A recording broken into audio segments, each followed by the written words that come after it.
Chapter 10. The Good Shepherd and his sheep. I tell you the truth.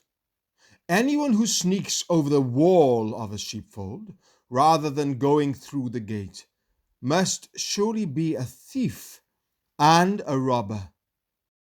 But the one who enters through the gate is the shepherd of the sheep. The gatekeeper opens the gate for him, and the sheep recognize his voice and come to him. He calls his own sheep by name and leads them out. After he has gathered his own flock, he walks ahead of them, and they follow him because they know his voice. They won't follow a stranger. They will run from him because they don't know his voice. Those who heard Jesus use this illustration didn't understand what he meant. So he explained it to them. I tell you the truth. I am the gate for the sheep. All who came before me were thieves and robbers, but the true sheep did not listen to them. Yes, I am the gate. Those who come in through me will be saved. They will come and go freely and will find good pastures. The thief's purpose is to steal and kill and destroy. My purpose is to give them a rich and satisfying life. I am the good shepherd. The good shepherd sacrifices his life for the sheep. A hired hand will run when he sees a wolf coming. He will abandon the sheep because they don't belong to him, and he isn't their shepherd. And so the wolf attacks them and scatters the flock. The hired hand runs away because he's working only for the money and doesn't really care about the sheep. I am the good shepherd. I know my own sheep, and they know me.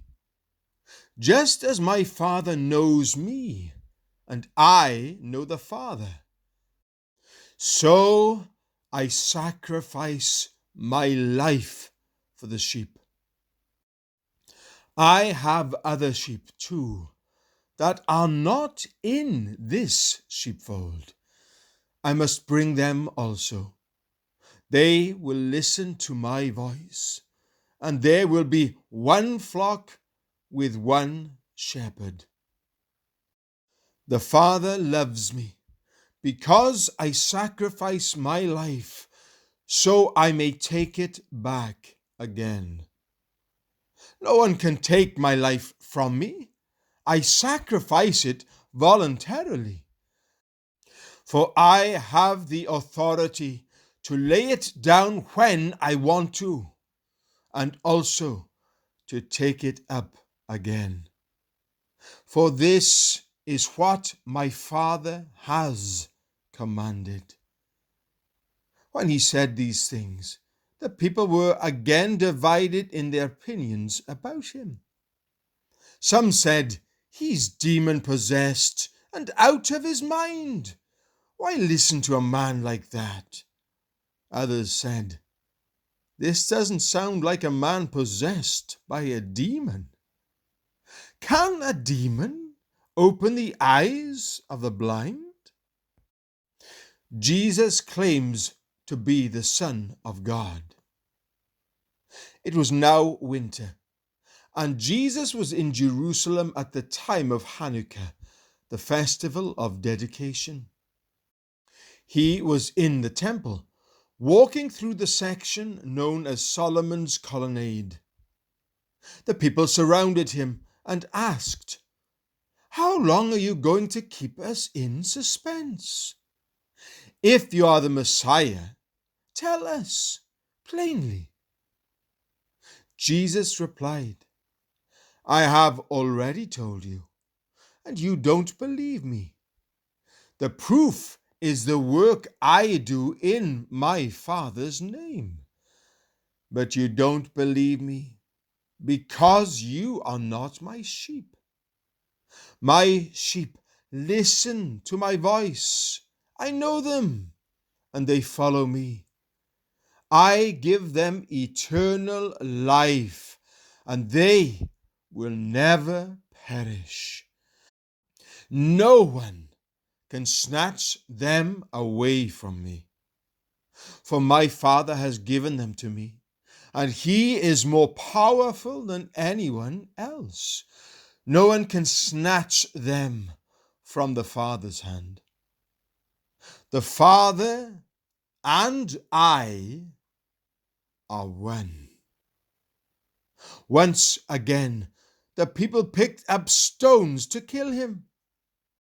Jesus said, "At my Father's direction, I have done many good works.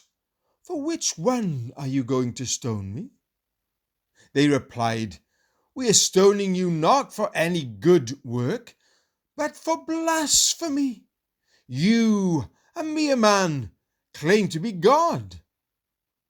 Jesus replied, "It is written in your own scriptures that God said to certain leaders of the people, 'I say you are gods.' And you know that the scriptures cannot be altered.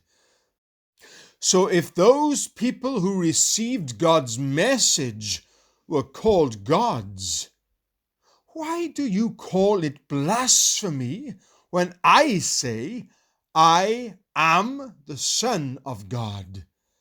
After all, the Father set me apart and sent me into the world.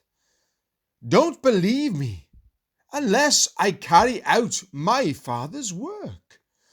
But if I do his work, believe in the evidence of the miraculous works I have done, even if you don't believe in me. Then you will know and understand that the Father is in me and I am in the Father. Once again, they tried to arrest him, but he got away and left them.